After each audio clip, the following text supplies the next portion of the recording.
नमस्कार, welcome to edu शक्ति vision. एडुटेरिया 7500 book का आज हम लोग 92 नंबर सेट को देखेंगे। 92 नंबर सेट। पहला नंबर क्वेश्चन है, मोनोलोआ निम्नलिखित में से किसका उदाहरण है? तो मोनोलोआ जो है ये सक्रिय ज्वालामुखी है। सक्रिय ज्वालामुखी मोनोलोआ है, ऑप्शन नंबर ए। और ये कहाँ पे है? ये हवाई द्वीप पे है। हवाई द्वीप किसका पार्ट है? यूएसए का पार्ट है, यानी कि अमेरिका का पार्ट है। दूसरा नंबर क्वेश्चन है कि भारत में जंगली गधे का प्राकृतिक निवास कहाँ है? तो प्राकृतिक निवास गधे का है कहाँ पे? कच्छ के रण में। और यहाँ पे है गधा वाइल्ड लाइफ सेंचुरी। तो ऑप्शन नंबर सी हो जाएगा। कच्छ का रण कहाँ पे? गुजरात में है। भारत का सबसे दक्षिणतम बिंदु इंदिरा पॉइंट की दूरी भूमध्य रेखा से कितनी दूर है?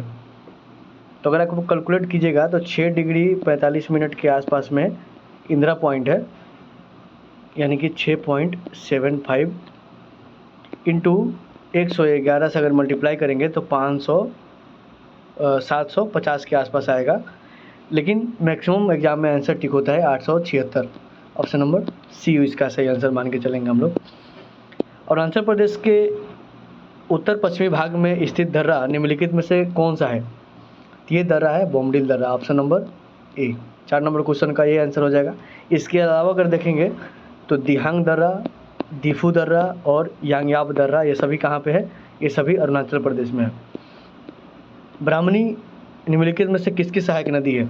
तो ब्राह्मणी जो है ये उड़ीसा का नदी है और महानदी भी उड़ीसा का नदी है, तो महानदी के सहायक नदी, ऑप्शन नंबर बी।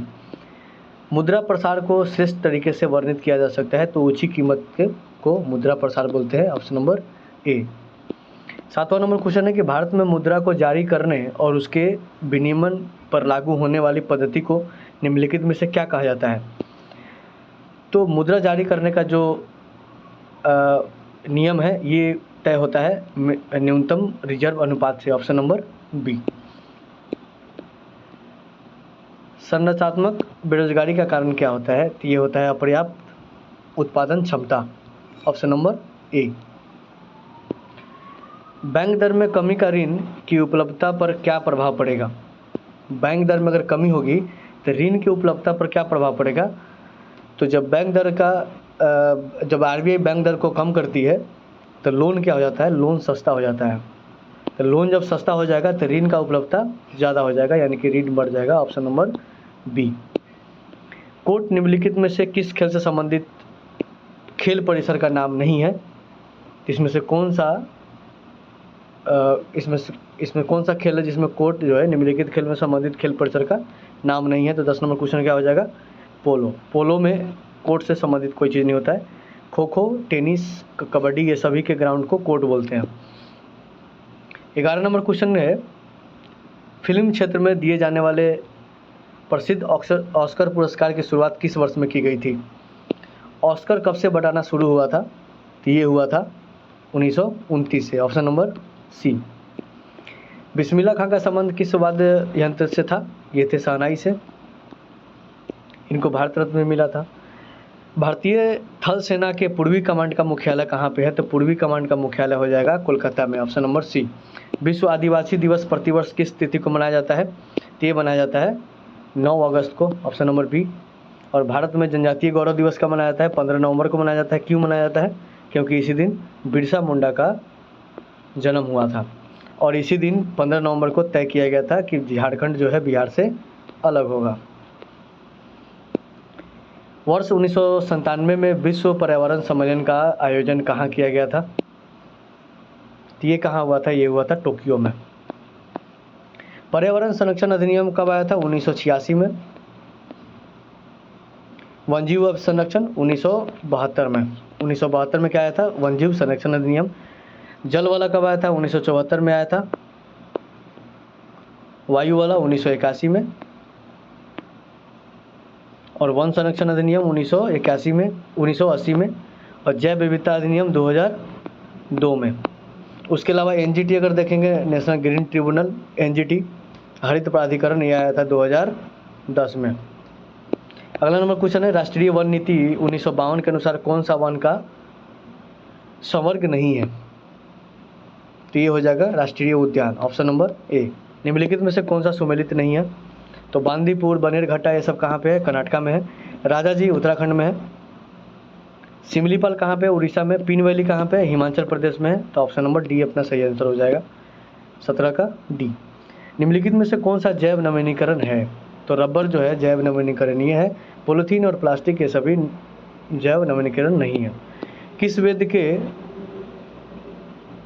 रचनाओं को पढ़ने वाले ऋषि को होत्री कहा जाता है?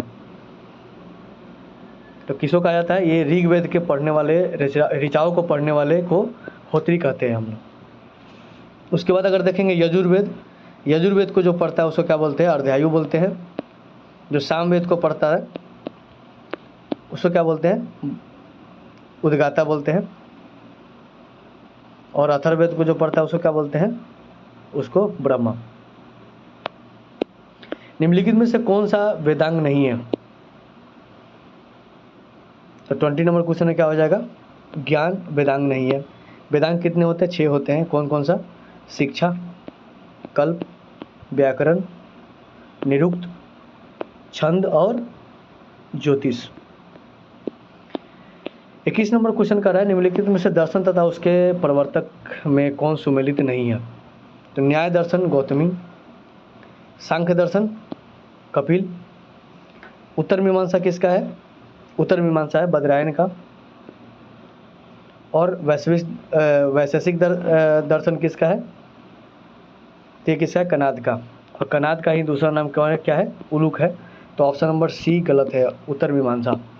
निम्नलिखित में से कौन सा मुगल शासकों का गलत अनुक्रम है?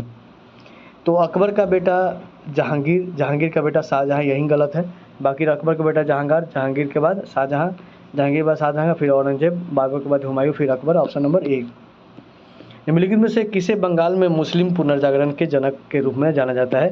तो यह है नवाब अब्दुल तलीफ खान। Option number B. अकबर ने अपनी राजधानी को आगरा से फतेहपुर सीकरी किस वर्ष में स्थानांतरित किया था? तो ये किया था 1571 में। अगर देखेंगे तो 1561 में अकबर ने क्या किया था? मालवा पर विजय किया था। 1562 में दास प्रथा को अंत कर दिया था। 1563 में क्या किया था? तीर्थ कर को अंत कर दिया था। उसके बाद 1564 में जजिया कर को अंत कर दिया गया था। तो ऑप्शन नंबर इसका सी हो जाएगा। 1571 में क्या किया था? आगरा से फतेहपुर में अपने राजधानी को चेंज किया था। झलकी की संधि निम्नलिखित में से किसके मध्य हुई थी? तो ये कब हुआ था? ये हुआ था 1752 में। किसके बीच में? निजाम और बाजीराव के बीच में। ऑप्शन नंबर ए। चार्ल्स मेटकॉफ तथा रंजीत सिंह के मध्य अमृतसर की संधि किस वर्ष हुई थी? अमृतसर की संधि जो हुई थी वो था 1809 में। और इसी में सतलज नदी को बॉर्डर बनाया गया था। किसके बीच? सिख में और कंपनी के बीच में। इस समय गवर्नर जनरल कौन था? इस समय गवर्नर जनरल था मिंटो। 1857 की क्रांति को किसने पूर्णतः सिपाही विद्रोह कहा था? तो ये किया था सीले ने, लॉरेंस एवं सीले ने। ऑप्शन नंबर सी। फरायजी आंदोलन का नेतृत्व किसने किया था? यह किया था Siyatullah Miyan. Option number B. राष्ट्रपति पद के उम्मीदवार, और ये हुआ कब था?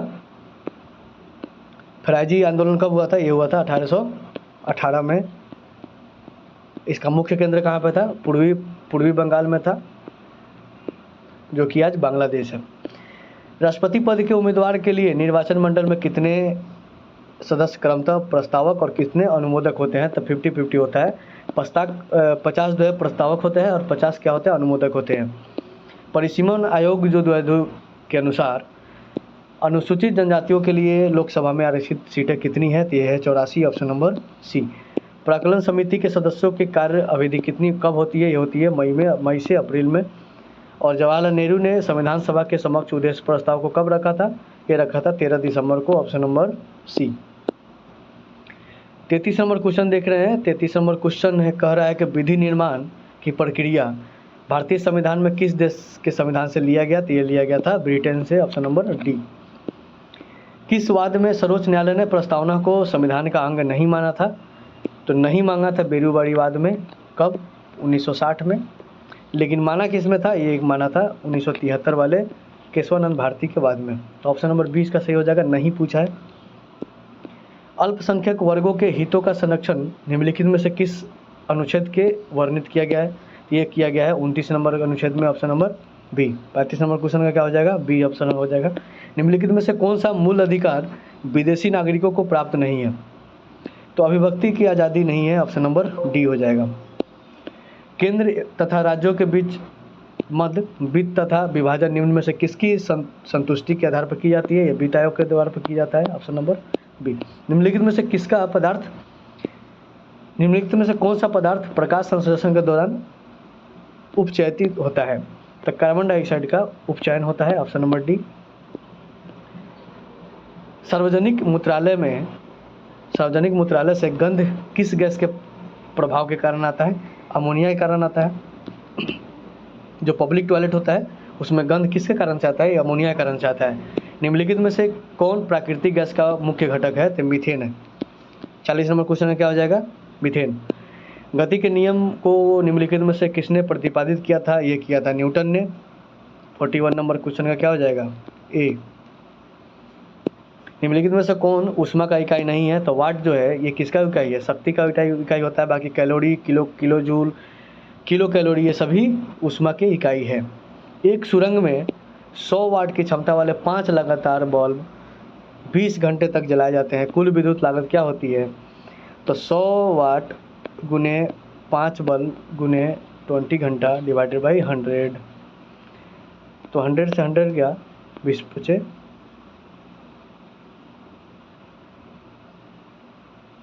1000 होगा। तो 20 बचे 100 हो जाएगा।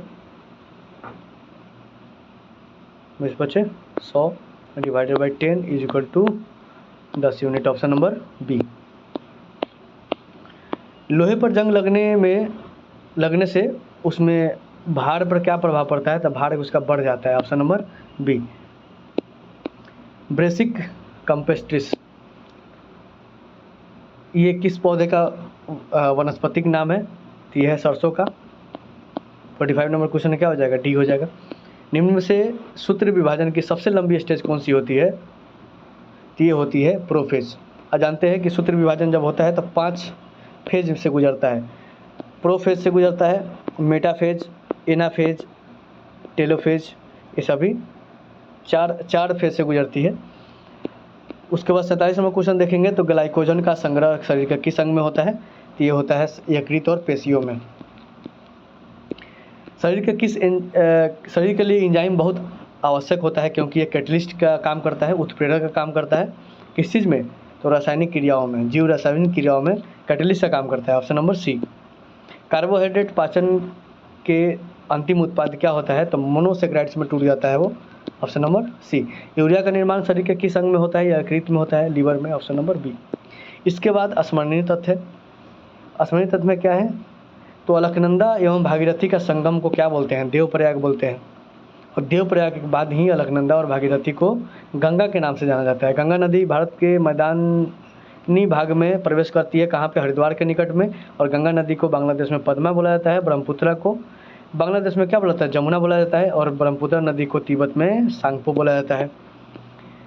संगम अगर देखेंगे तो देवप्रयाग किसको बोलते हैं? तो अलकनंदा और भागीरथी जहाँ पे मिलती है देवप्रयाग बनता है। रुद्रप्रयाग कहाँ बनता है? अलकनंदा और मंदाकिनी से। कर्णप्रयाग बनता है अलकनंदा और पिंडर से। और धौली गंगा और विष्णु गंगा से बनता है विष्णुप्रयाग। उसके बाद नदी है, उद्गम स्थल है और उसका सहायक नदी है। तो अगर सिंधु नदी को देखेंगे तो सिंधु नदी निकलती है मानसरोवर झील से, और उसका सतलज, चिनाब, रावी, ब्यास, झेलम ये सभी क्या है? सहायक नदी है। गंगा का निकलती है गोमुख हिमानी से, गोमुख ग्लेशियर से। यमुना, गंडक, बागमती, रामगंगा ये सभी क्या है? गंगा के सहायक नदी है।